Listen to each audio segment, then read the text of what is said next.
Magandang hapon, Titi Pam. Kain tayo. Nagluto si Joyce ng binagoongan at saka turon ba to?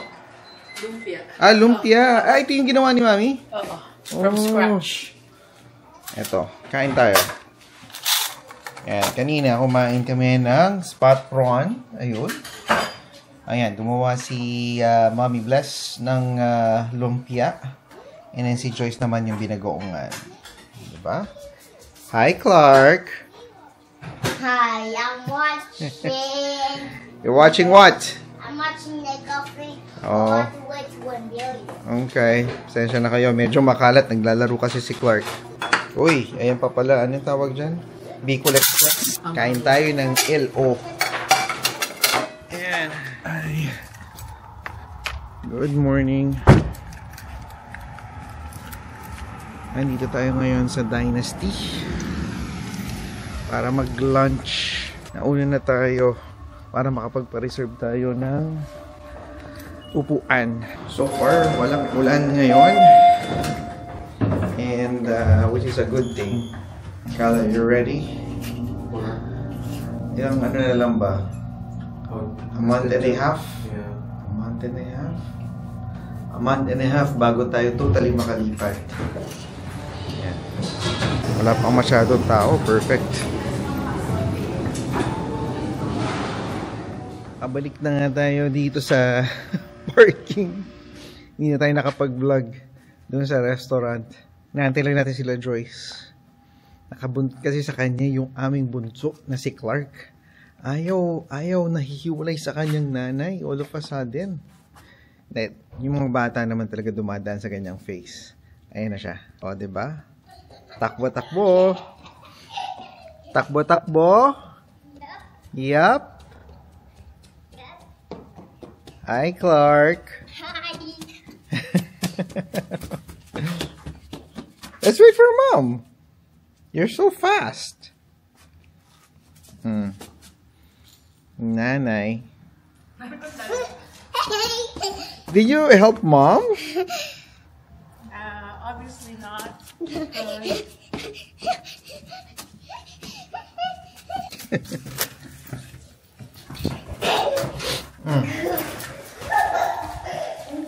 Hi.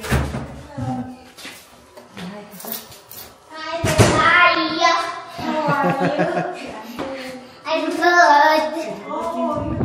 Magandang gabi. Nandito tayo sa Gary Point. Magandang date. It's 10 p.m. na. No, past 10 p.m. Sobrang lakas ng hangin. Nagsusubok tayong makakita ng Aurora lights. Aurora Borealis. Ayan. Para lang makakita kayo ng low light setting ng TGI. Ayan, may nakikita ba kayo? Ako wala. Hindi mo alam kung pang-capture mo. Pero may makikita kang parang green shade. O, diba? May dumadaan na boat. At syempre, kung magtatanong kayo, sino may pakanan nito? Ayan, o. Yung mga kasama naman dito sa car. Yun. Malamig. Sobrang lamig. Wala eh. Wala tayong makita. Hindi ko alam. Clouds ba yan? Yung tinuro mo. Ayan, hindi ko alam kung ano yan. Clouds yata yan eh. Oo, diba? Yan ang itsura ng Gary Point at night. Malapit to. Close to 10:30 na ng gabi.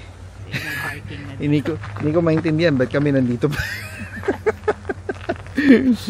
Ayan o. Oh. Still in the hopes na makakita ng aurora lights. Baka may coyote dito. Ay, halika na. Ayan. Wala. So, uuwi na tayo. Uuwi tayo hanggang 11 naman. Tuesday.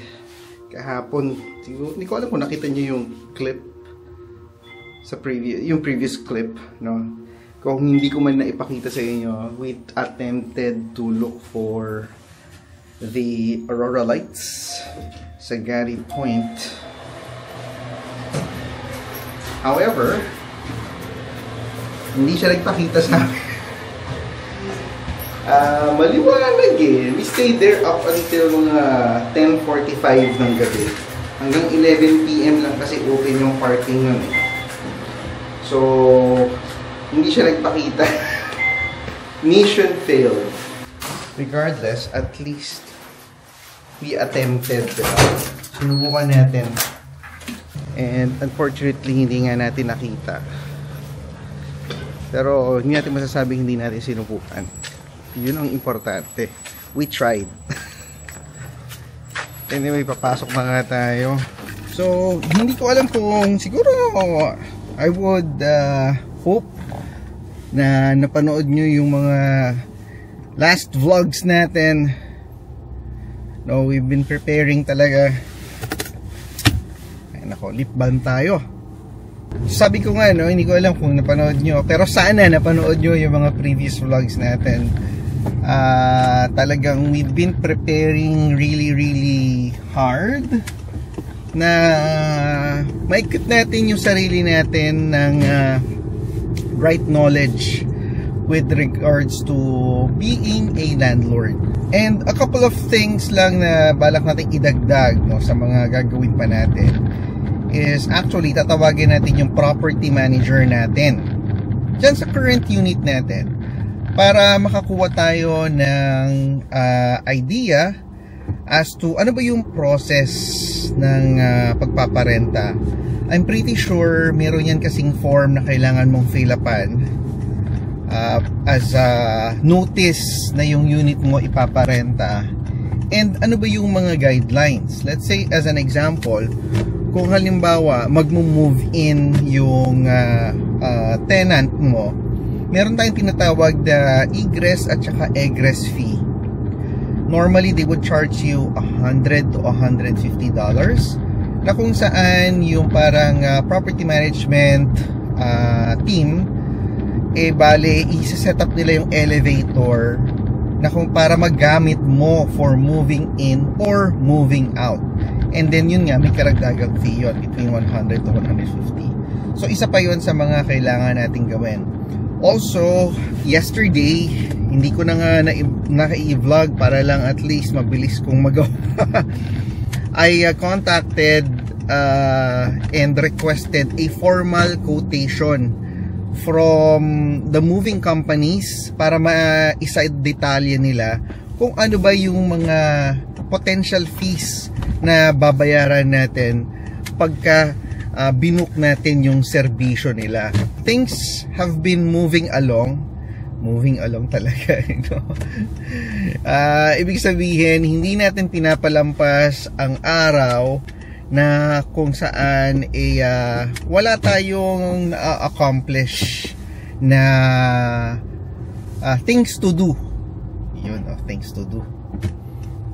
Kasi importante yan eh. Importante na everyday I try to make it a point na meron tayong na-accomplish towards the end goal, which is ma-finalize natin yung mga kakailanganin natin para maging successful tayo sa balak nating ma-achieve, which is makapagparenta, ma-address natin yung mga potential financial streams na gusto nating ma-attain dito sa Canada. Few things to note, and para lang din siguro to as information. Naisip ko dati, I try to understand, pag nagpaparenta ba, kailangan mo bang kumuha ng business license? Kailangan mo bang mag-secure ng license to operate? And gusto kong ma-share sa inyo yung upon research, no, kung magpaparenta ka daw ng property that's either 1 to 2 units, I'm very pleased to tell you and inform you na hindi po siya required. Yun, no? Parang pinakamagandang punto dyan eh. Hindi po siya required na mag-apply ka ng business license para magiging passive income. Anything na that will allow you to earn 30,000 and I could be mistaken but para at least magkaroon kayo ng idea, 30,000 a year or less, hindi po kailangan ng business registration. So, yun po yung kagandahan dito dahil I'm pretty sure no, pag nagpaparenta ka ng isang unit, hindi naman po kayo kikita ng 30,000 a year. No? Ang rule of thumb po, it's either 30,000 or less, no business registration required, or up to maximum of 2 rental properties or rental units, hindi nyo po kailangan magparehistro as a business na nag-ooperate.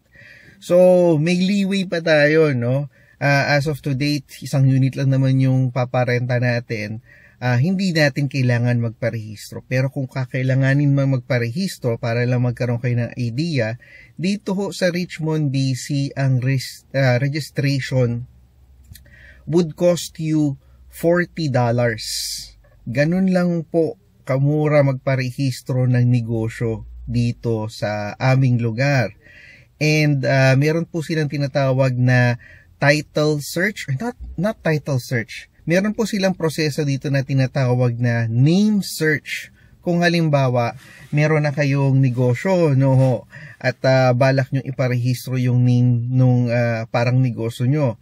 Ang fee po dyan is $30. In total, kung magpaparehistro ho kayo ng negosyo dito sa lugar namin, aabutin lang kayo ng $70. Yun na po yung magiging gastos nyo para lang makapagparehistro kayo nung pangalan or nung negosyo nyo. Kasama na ho yata doon, and I could be mistaken, no, kasi nire-recall ko lang yung inaral ko a couple of weeks ago. Kasama na po sa pagkaka-recall ko yung GST number. Kasi pa nagparehistro ho kayo ng inyong negosyo, bibigyan ho kayo ng GST number para makapag-claim kayo ng tax. Anyway, anong oras na ba? Maaga pa eh. No, tuloy pa natin yung kwentuhan natin. It's currently 8:08 in the morning. No? 8:08 in the morning. Falls on a Tuesday. Ang dami ka talagang matutunan sa journey na tinatahak natin. Itong mga impormasyon na to, hindi ko inaasahan na malalaman mo at kakailanganin mong aralin sa simpleng katanungan or sa simpleng initiative or intent na makapagpaupa ka ng isang rental unit. I've been trying to research kung ano ba yung mga impormasyon na pinapakita nila sa mga ads nila para as early as now, makalap natin yung mga impormasyon na yan, combine natin siya para nang sa ganun pag pinost natin, more or less, kompleto yung impormasyon na kakailanganin natin.